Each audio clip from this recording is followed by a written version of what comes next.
Hello student, एक बार फिर से आपका स्वागत है आपके अपने स्मार्ट स्टडी क्लासेस में। हाँ, तो हमारी इंटरमीडिएट की इंग्लिश की क्लास चल रही थी और जिसमें चल रहा था आपका अनसॉल्व पेपर सन 2020 सेट नंबर 3 और इसका पार्ट नंबर हम आज तीसरा डिस्कस करेंगे, क्योंकि अब तक इसकी हम आपको 2 पार्ट प्रोवाइड कर चुके हैं। और वैसे तो आपका देखो, हमने सेट नंबर फर्स्ट करा दिया है, सेट नंबर सेकेंड भी करा दिया है और इस समय चल रहा है आपका सेट नंबर 3।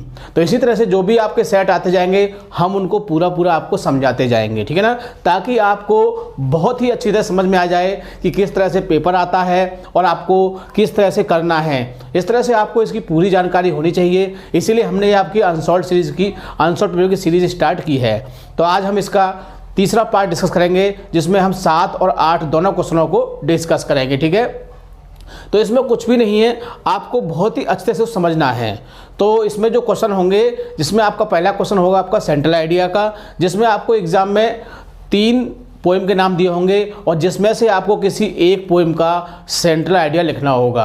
तो हम वो तीनों को डिस्कस करेंगे तो बहुत ज़्यादा दिक्कत होगी, ठीक है ना। इसीलिए हम इसमें केवल एक को ही डिस्कस करेंगे और आपको बाकी जो दोनों देखने हैं तो आप हमारी प्लेलिस्ट में जाके उसको देख सकते हैं, ठीक है। इसी तरह से आपका जो अगला क्वेश्चन होगा वो होगा आपका फिगर्स ऑफ स्पीच, यानी कि अलंकार का।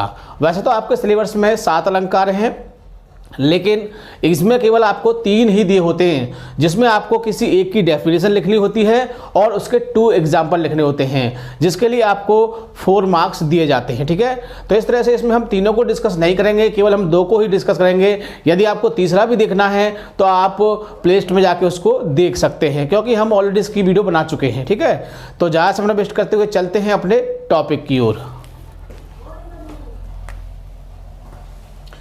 क्लास 12th इंग्लिश, यानी कि 12th क्लास की इंग्लिश की क्लास चल रही थी आपकी, और जिसमें चल रहा था आपका अनसॉल्व पेपर 2020 सेट नंबर 3, यानी कि 2 सेट आपके कंप्लीट हो चुके हैं और इस समय हम इसका तीसरा सेट डिस्कस कर रहे हैं और उसका तीसरा ही पार्ट डिस्कस कर रहे हैं, यानी पार्ट नंबर भी तीसरा है। और सेक्शन चल रहा है आपका ए। कौन चल रहा है? Section A. और हम क्वेश्चनों को डिस्कस करेंगे आपका 7 और 8, यानी दोनों क्वेश्चनों को डिस्कस किया जाएगा और इसके साथ साथ आपका सेक्शन ए भी समाप्त हो जाएगा, ठीक है।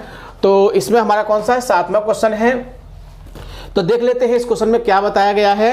तो क्वेश्चन को देखो, इसमें मैंने क्वेश्चन जो पूरा नहीं लिखा है, इसलिए मैं अनसॉल्व पेपर को ले लेता हूं।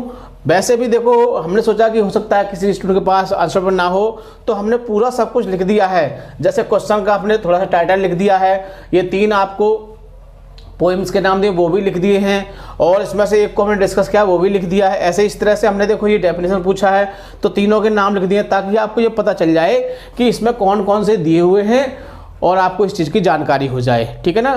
क्योंकि यदि आपके पास आंसर पेपर भी नहीं होगा तो भी आप इस क्वेश्चन को इसी मैटर से समझ सकते हैं, ठीक है।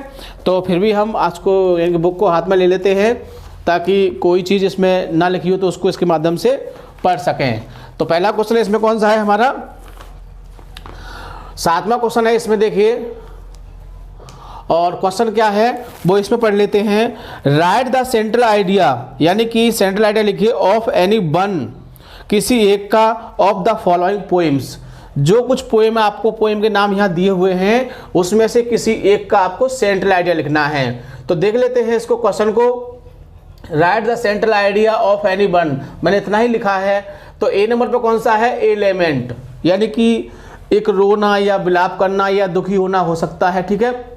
बहुत ही इंपॉर्टेंट है और हमने इसी को इसमें डिस्कस किया है, क्योंकि जो हमने आपको एक ट्रिक बताई थी, एक तरीका बताया था कि आपको कौन से वाले 4 करने हैं। तो शुरू से जब 4 करेंगे तो भी ये आएगा और नीचे से 4 करेंगे तो भी आपका यही आएगा, ठीक है। इसलिए ये बहुत ही इंपॉर्टेंट है, हो सकता है कि आपको 2021 में देखने को मिले।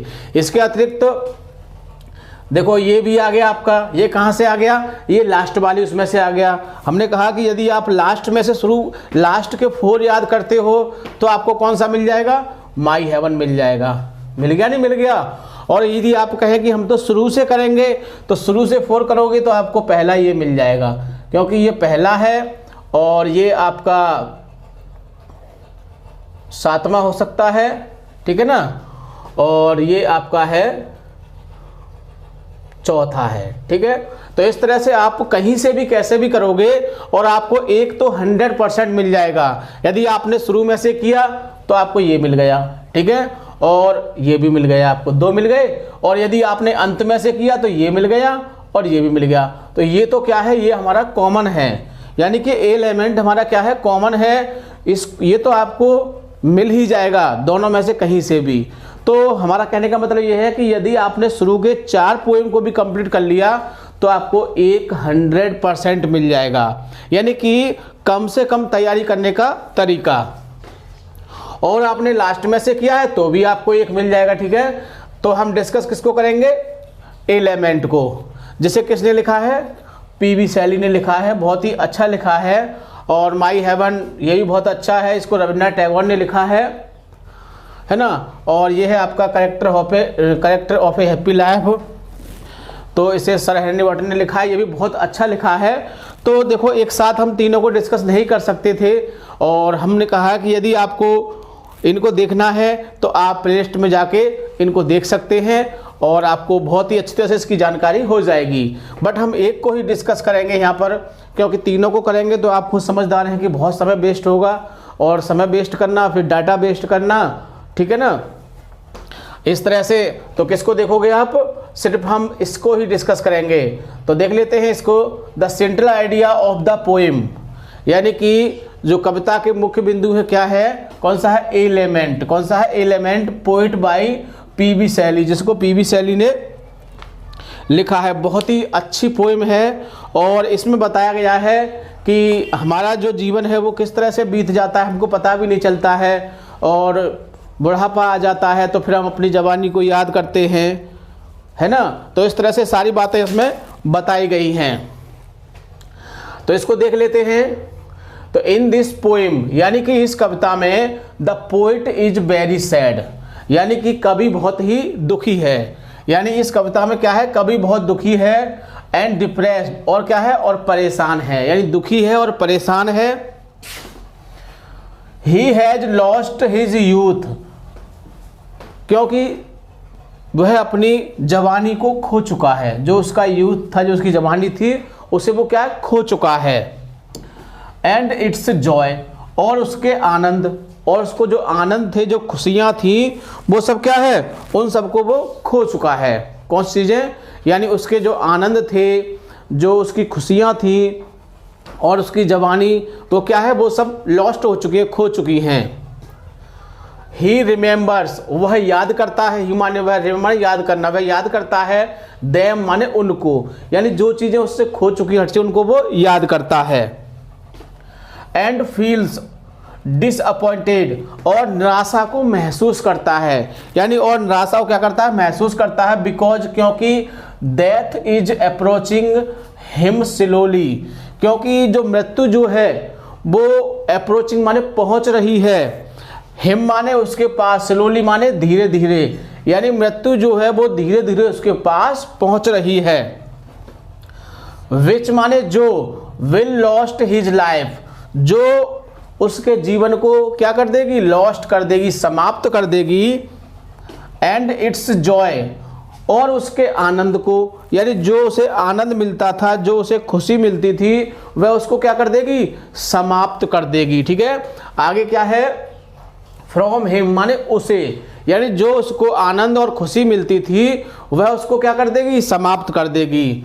नाउ मिस, अब the beautiness of the nature, यानी कि ब्यूटीनेस, सुंदरता, किसकी सुंदरता, ऑफ द नेचर, यानी प्रकृति की सुंदरता जो है, डू नॉट प्लीज हिम, जो प्रकृति का सौंदर्य है, यानी जो चारों ओर हमारी चीजें, अच्छी चीजें दिखाई दे रही है हमको, अब वो भी हमको खुशी प्रदान नहीं कर सकती हैं, यानी वो भी हमको खुश नहीं कर सकती हैं। बट, लेकिन, इंक्रीजिंग हिज ग्रीफ, और क्या करेंगी, और दुखों को क्या करेंगे, और दुखों को बढ़ा देंगी। यानी कि जब व्यक्ति परेशान हो, जैसे कहा जाता है कि बीमारी में जब परेशान हो, व्यक्ति बीमार हो, तो पार्ले जी भी कड़वे लगते हैं, ऐसा कहा जाता है। तो सेम कंडीशन इसमें क्या है कि यानी कि जब व्यक्ति परेशान हो और उसको कुछ अच्छी चीज़ें दी जाएं तो वो उसको कष्टदायी होती हैं, यानी वो उसको दुख महसूस करती हैं, क्योंकि अब क्या होगा, जीवन खत्म होने वाला है और कोई हमारे पास अच्छी चीज़ है तो क्या हम उसका उपभोग कर सकते हैं? नहीं कर सकते।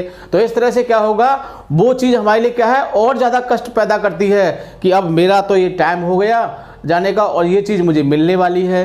तो हमारी जो दुख होते हैं वो और ज़्यादा बढ़ जाते हैं। ठीक है, तो ये बात सही है, कवि ने सही कहा है। और अक्सर यही होता है कि जब व्यक्ति पहले इस चीज़ को नहीं सोचता है और फिर समय निकल जाता है तो फिर वो पछताता है। यानी कि जब हमारी स्टूडेंट लाइफ होती है सपोज देन, तो हमें खूब मेहनत करनी चाहिए अपने पढ़ाई के लिए और अपना अच्छे अंक पाने के लिए, लेकिन हम नहीं करते, उस समय को बिता देते हैं, एग्ज़ाम हो जाते हैं, मार्क्स कम आते हैं, और जब वो नौकरी की बात आती है तो उस समय देखा जाता है कि तुम्हारे मार्क्स कम हैं, आपका 1 नंबर और होता तो आपको जॉब मिल जाती।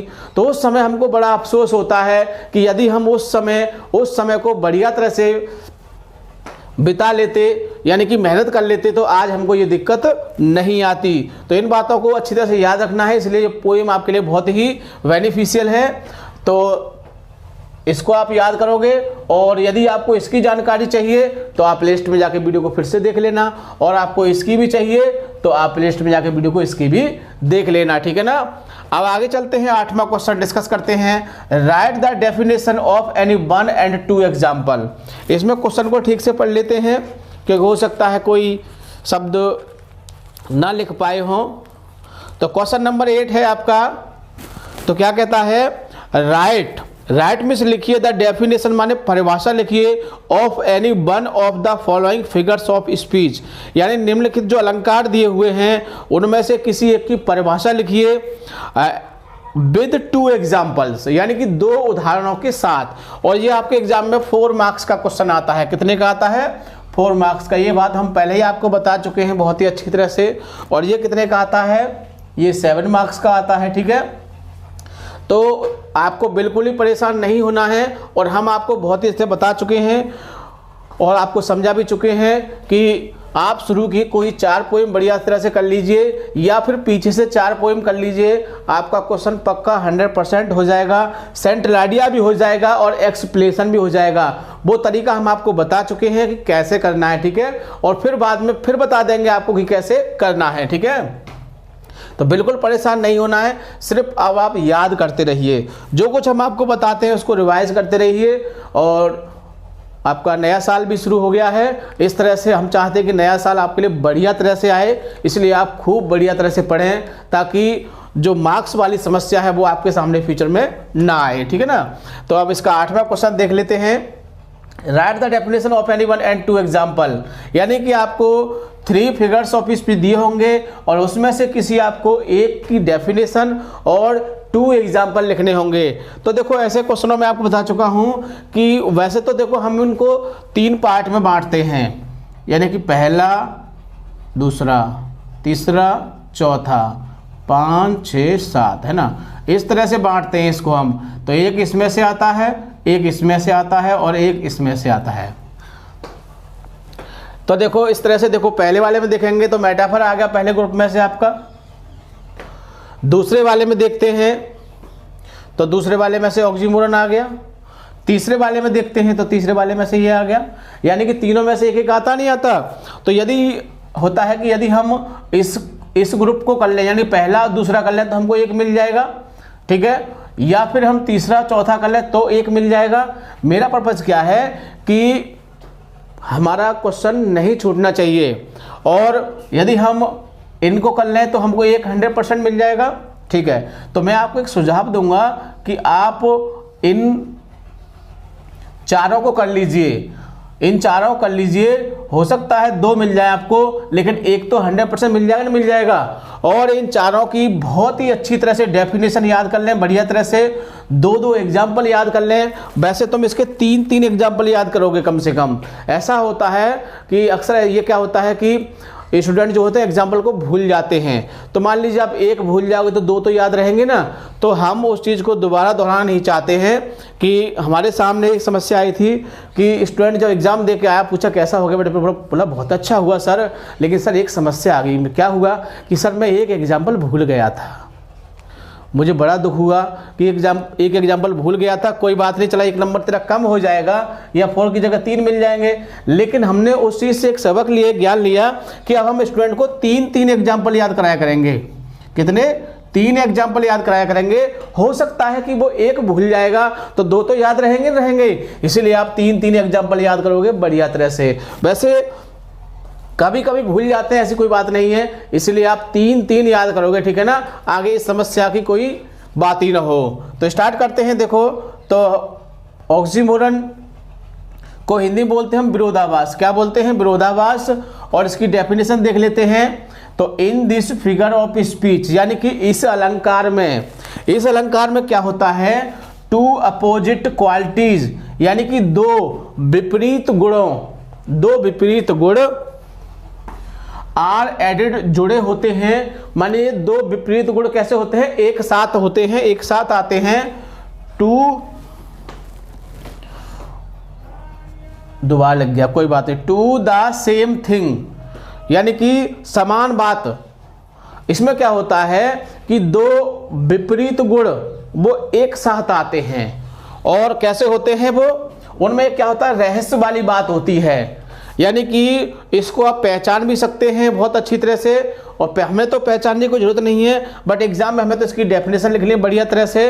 तो in this figure of speech 2 opposite qualities are added to the same thing, ठीक है। एग्जाम्पल की बात आती है तो देखो, मैंने तो यहाँ पर 2 ही एग्जाम्पल लिखे हैं, लेकिन जो मैंने आपको वीडियो प्रोवाइड की थी उसमें मैंने 3 4 एग्जाम्पल लिए थे, ताकि उसमें से आप अच्छी तरह से याद रखें, ठीक है। तो क्या होता है? एग्जाम्पल देख लेते हैं। It is an open secret, यानी ओपन है और सीक्रेट है, यानी खुला हुआ है और रहस्यमय है। रहस्यमय क्या होता है? बंद है।